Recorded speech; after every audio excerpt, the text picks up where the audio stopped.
once I read the script, I realized it's a really fun movie, and there's so many cool things in it, things that I had never thought of. It's very original, and I loved that. But I also loved the message of the film and what it means for people. I think that the story, the jumping off point was really kind of routed in Walt Disney himself. Whenever he talked about the future and thought about the future, he had this incredibly optimistic view of it. He really felt like we were going to sort out all of our problems and technology was going to be our friend. And I think that now we live in this world where we're a little bit, we love technology and we're very intrigued by it, but we're also a little scared by it. It can be addictive or it can lead to negativity, and so we kind of wanted to try to recapture that sort of more optimistic, sort of shiny utopia that Walt first imagined. Britt was like a big sister to me.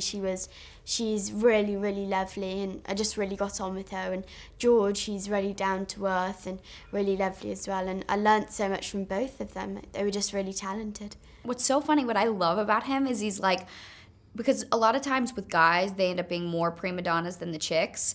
And he doesn't do his makeup. He does his own hair. He's got like a water bottle. He's constantly messing it up. He doesn't really use his trailer very often. He's constantly sitting with us. He loves entertaining people and having conversations. So he's a very fun guy to be around. We would have been in a lot of trouble if George had said no, because there aren't a lot of actors out there who could have played this part. And we kept describing him as Clooney-like or Clooney-esque, and then Brad said, I think it's probably time that we asked George.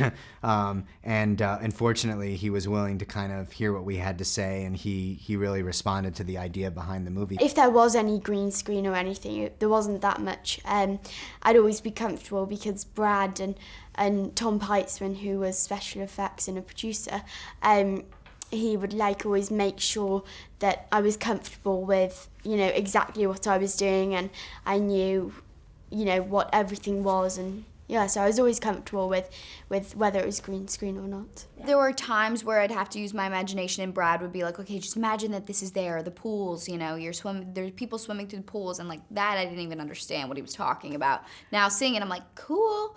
But for the most part, it was all practical, it was all tangible, it was there for me to react to. There were very few scenes where it was purely green screen. I think an audience can expect to see a version of the future that they haven't seen in a while. I think that they'll see some surprises a lot of the times, and I love sequels and reboots and comic book movies, superhero films, but I think that idea of actually sitting in the theater and actually kind of not knowing what's going to come next, I think that what's exciting about this movie to me is an hour into it, if you were to just stop the film and say, what do you think is going to happen next, that the audience would say, I don't know.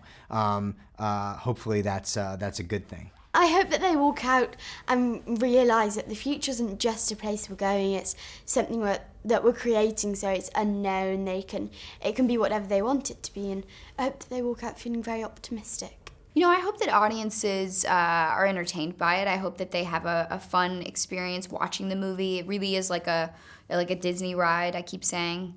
But I hope that people take into account, I hope they feel something. I hope that it makes them think like, oh, I want to be an optimist, or I want to be more positive, or maybe the future isn't as dark as everyone's telling me it will be.